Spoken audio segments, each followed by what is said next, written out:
Assalamualaikum warahmatullahi wabarakatuh.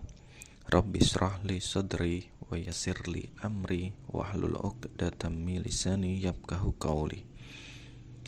Dosa yang paling besar adalah menyekutukan Allah. Cara menyekutukan Allah ada dua macam. Yang pertama, menjadikan benda-benda tertentu sejajar dengan Allah untuk disembah, seperti batu, pohon, matahari, bulan, bintang-bintang, dan yang lain sebagainya.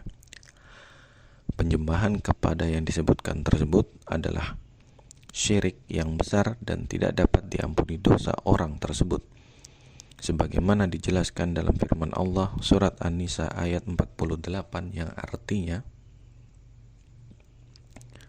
sesungguhnya Allah tidak akan mengampuni dosa syirik, dan Dia mengampuni segala dosa selain dari syirik itu bagi siapa yang dikehendakinya. Barang siapa yang menyekutukan Allah atau mempersekutukan Allah, maka sungguh ia telah berbuat dosa yang besar. Pada ayat lain, pada ayat 116 surat An-Nisa, ditegaskan lagi yang artinya, sesungguhnya Allah tidak mengampuni dosa mempersekutukan sesuatu dengan Dia, dan Dia mengampuni dosa yang selain syirik itu bagi siapa yang dikehendakinya.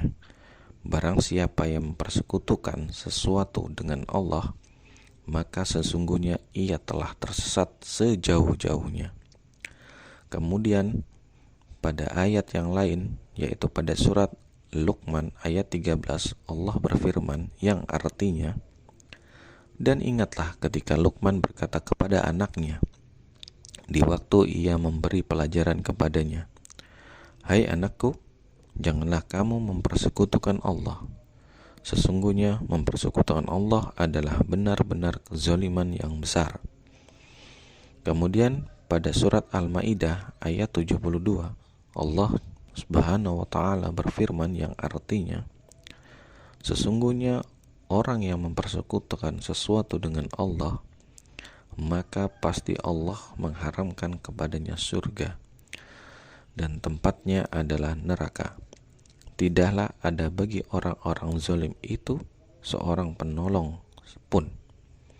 Selanjutnya pada surat Al-Hajj ayat 31 dijelaskan lagi keadaan orang musyrik, yang artinya, barang siapa mempersekutukan sesuatu dengan Allah, maka adalah dia seolah-olah jatuh dari langit, lalu disambar oleh burung atau diterbangkan angin ke tempat yang jauh.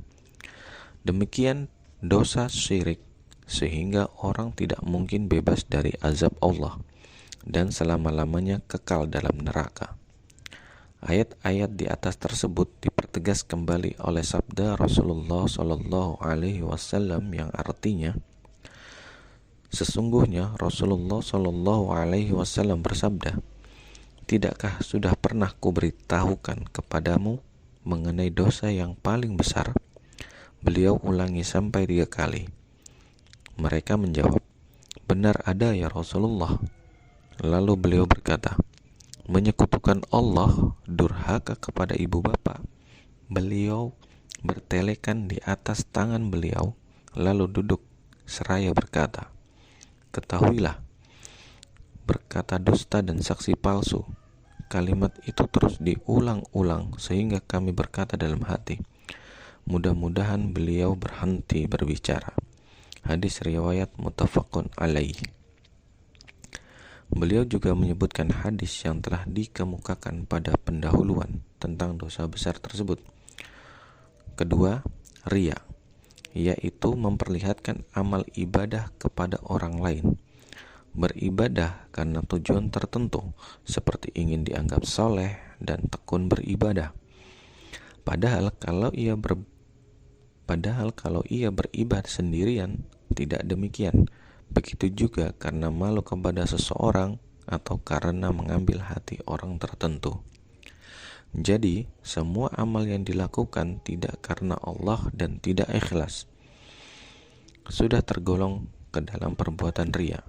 Berkenaan dengan hal ini, Allah Subhanahu wa taala berfirman yang artinya, Barang siapa mengharap perjumpaan dengan Tuhannya, maka hendaklah ia mengerjakan amal yang soleh, dan janganlah ia mempersekutukan seseorang pun dalam beribadah kepada Tuhannya.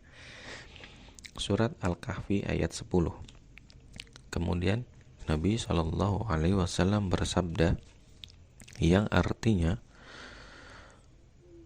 hati-hatilah melakukan syirik kecil itu. Mereka bertanya, apakah syirik kecil itu ya Rasulullah? Jawab beliau, riya.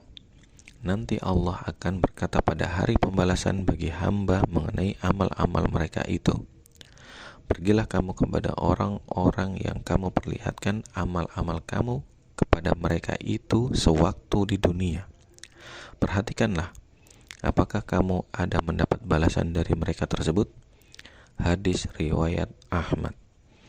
Kemudian Nabi SAW bersabda, Allah berfirman, siapa saja yang mengamalkan suatu amalan, disekutukannya atau disejajarkannya aku dengan orang lain, maka amalan itu untuk orang itu dan aku berlepas dari padanya. Hadis riwayat Muslim. Orang yang beribadah tidak karena Allah dicontohkan dalam sabda Rasulullah SAW yang artinya, berapa banyak orang yang berpuasa, dia memperoleh hanya lapar dan haus saja, tidak pahala puasa. Dan berapa banyak orang yang tahajud, qiyamul lail di malam hari, dia tidak mendapatkan sesuatu pun daripadanya kecuali hanya berjaga-jaga. Hadis riwayat Ibnu Majah. Hadis di atas menggambarkan tentang orang yang tidak ikhlas beribadah kepada Allah. Di dalamnya ada unsur riya, dan dengan demikian pahalanya tidak ada diperoleh sama sekali di akhirat kelak. Jadi orang yang tidak ikhlas beramal tidak sedikit pun mendapatkan imbalan dari Allah, dan amalnya itu sia-sia saja, walaupun cukup banyak pengorbanan dan kegiatan-kegiatannya. Sebagaimana Allah Subhanahu wa taala berfirman, wa qadimna ila ma 'amilu min amalin faj'alnahu haba'an manthura. Dan kami hadapi segala amal yang mereka kerjakan, lalu kami jadikan amal itu bagaikan debu yang berterbangan. Al-Quran Surat Al-Furqan ayat 23. Beribadah tidak karena Allah berarti sama dengan menipunya. Maksudnya, jangan beribadah dengan cara berpura-pura seolah-olah ibadah itu dilakukan atas perintah Allah Subhanahu wa taala, padahal karena orang lain, karena malu dan sebagainya.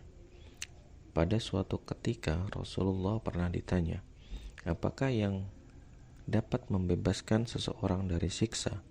Jawab beliau, jangan Anda tipu Allah. Kata orang itu lagi, bagaimana caranya menipu Allah? Jawab beliau, Anda kerjakan sesuatu atas perintah Allah dan Rasulnya, tetapi tujuan Anda bukan karena Allah. Hindarilah penyakit riya tersebut, karena riya itu termasuk syirik kecil. Riya ini tidak hanya ditujukan kepada orang-orang yang beribadah karena seseorang, karena malu supaya dianggap taat kepada Allah, tetapi juga tertuju kepada orang-orang yang tidak mau melakukan ibadah di hadapan orang lain, supaya tidak dikatakan alim, santri, dan sebutan lainnya. Hal seperti ini biasanya terjadi apabila seseorang berada dalam lingkungan orang yang kebanyakan tidak sholat, tidak puasa, maka dia pun ikut-ikutan tidak sholat, tidak puasa, ingin menyesuaikan diri dengan pengertian yang keliru. Dengan cara demikian, seolah-olah dia memperlihatkan kepada orang lain riya, bahwa ia pun tidak sholat dan tidak puasa, memperlihatkan kepada orang bahwa ia pun mau dan ikut membangkang perintah Allah, secara langsung atau tidak, disadari atau tidak disadari. Dari uraian di atas dapat dipahami bahwa beramal atau beribadah tidak karena Allah adalah salah, Dan lebih salah keliru lagi, tidak beramal atau beribadah karena malu kepada orang lain dengan alasan penyesuaian diri, dan inilah yang disebut dengan penipuan terhadap Allah Subhanahu wa taala. Demikian hal-hal yang termasuk dosa kecil atau dosa syirik, yaitu menyekutukan Allah dan riya. Subhanakallahumma wa bihamdika asyhadu an la ilaha illa anta astaghfiruka wa atubu ilaih. Wassalamualaikum warahmatullahi wabarakatuh.